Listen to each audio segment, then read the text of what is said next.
boleh minta tolong titip pertanyaan, bagaimana caranya percaya penuh dengan semesta kalau kita itu nggak kerja, sementara kita udah di dogma kalau nggak kerja ya nggak makan.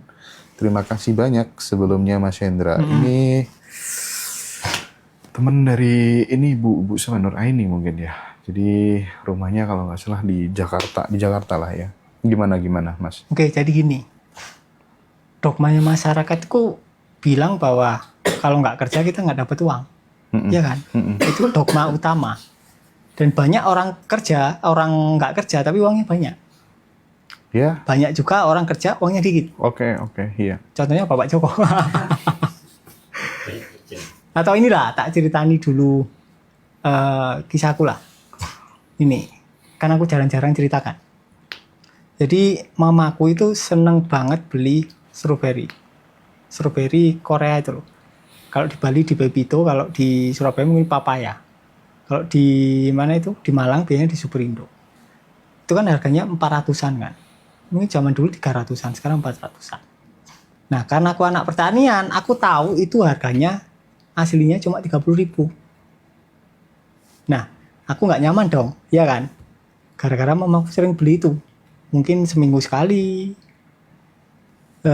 kadang ya 2 minggu sekali. Intinya sering lah. Dan aku nggak nyaman, sama dibujuk ibu, itu reganya 30.000. Kan gitu kan? Yeah. Nah, setelah berkali-kali, kok ya aku deh yang salah deh kayaknya. Kayaknya ada sesuatu emosi yang dirangsang yang belum selesai di dalam diriku.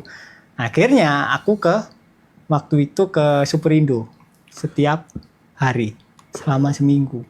Tak sadari wis aku gak tuku Mas Hendra wis. Iya. Gak bawa uang, emang saya gak bawa uang memang. Bah wis isine wis ben metu isine kan gitu, malunya ben keluar. Tak liatin itu.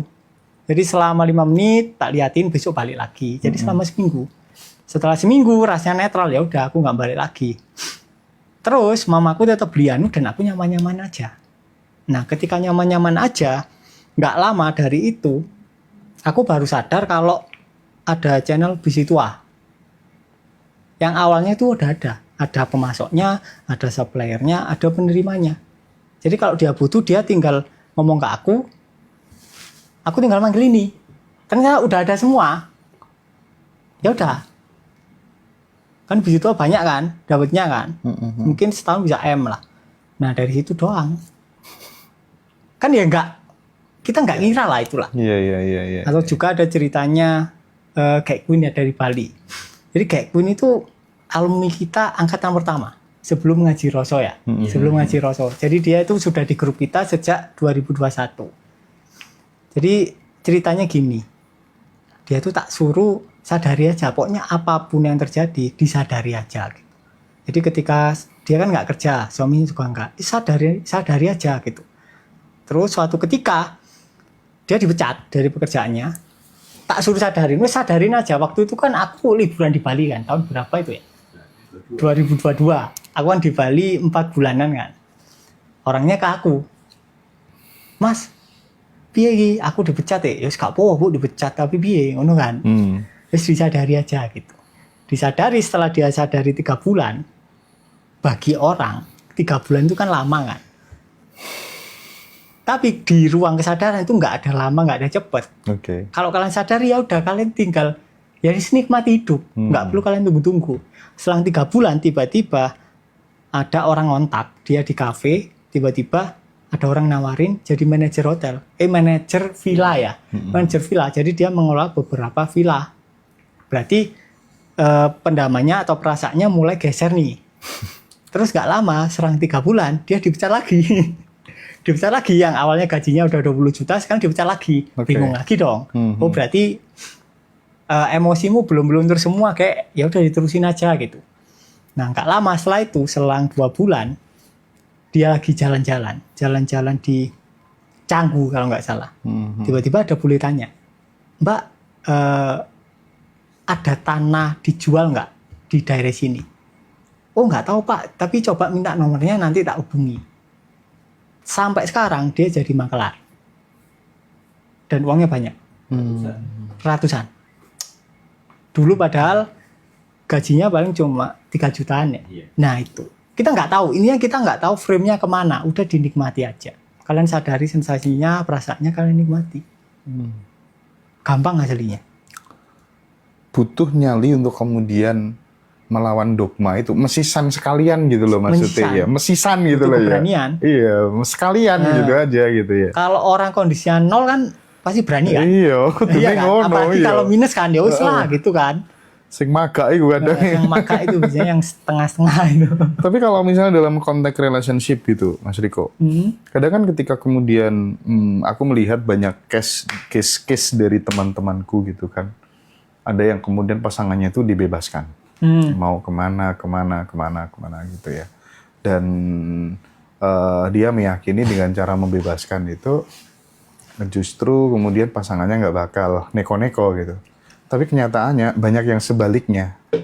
Dengan dia membebaskan, justru pasangannya ada kesempatan untuk kemudian mendua dan lain sebagainya kayak gitu. Sementara kalau yang diajarkan Mas Riko kan ya udah nggak perlu ada yang dikontrol segala macem gitu. Nah banyak yang mengalami itu udah dikasih kebebasan, tapi justru karena dikasih kebebasan berteman dengan circle ini, circle itu, kesempatan kan muncul gitu, terjadi gitu. Nah itu gimana Mas? Beda tipis. Jadi yang aku ngomong itu bebaskan, bebasnya itu natural. Ketika perasaan kalian udah selesai, ketika kalian sudah kebutuhan akan orang lain itu sudah kalian sadari, kalian akan lebih mencintai diri sendiri. Oh oke. Ketika kalian lebih mencintai diri sendiri, kalian lebih cinta ke orang lain. Ya dong, kalian nggak bisa cinta orang sebelum cinta diri sendiri. Dan cinta hanya mereka ketika kebutuhan nggak ada. Oke? Nah, sekarang case-nya beda. Kalian membebaskan pasangan kalian dengan harapan pasangan kalian nggak neko-neko. Berarti kan ada perasaan yang belum selesai dong. Ya akhirnya kejadian lah, terjawab sudah. Iya.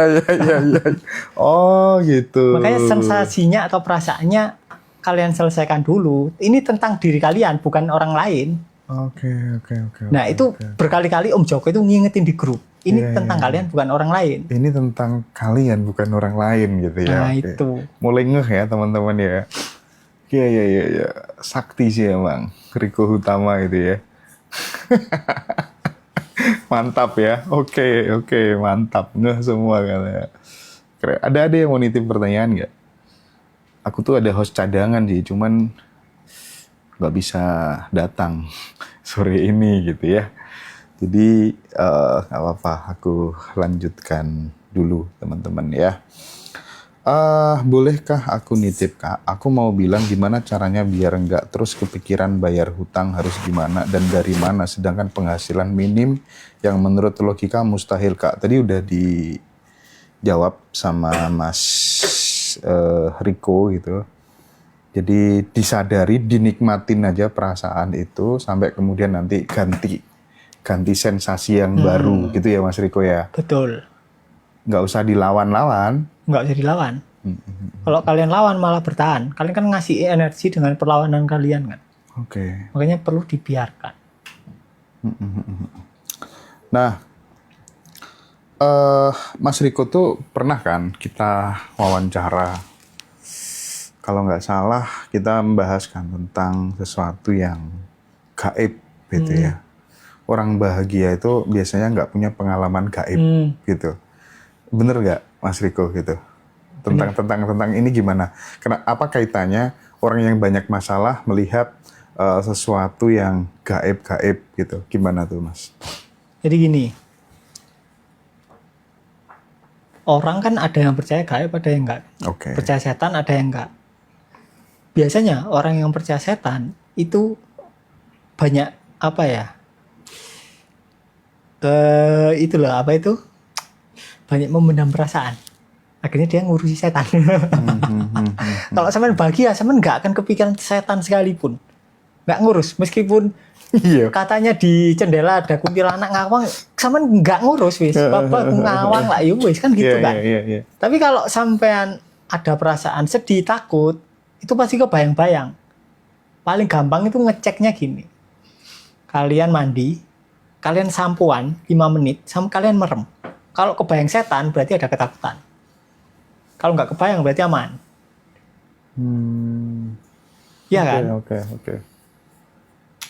Gaib. Jadi orang bahagia itu potensi untuk kemudian Melihat setan. melihat hal-hal yang kayak gitu tuh sangat-sangat minimalis gitu ya. Sangat Rata-rata minimalis. yang kemudian pendaman-pendamannya masih banyak, masih susah hidupnya, Susah. itu diekspresikan ke sana gitu kan.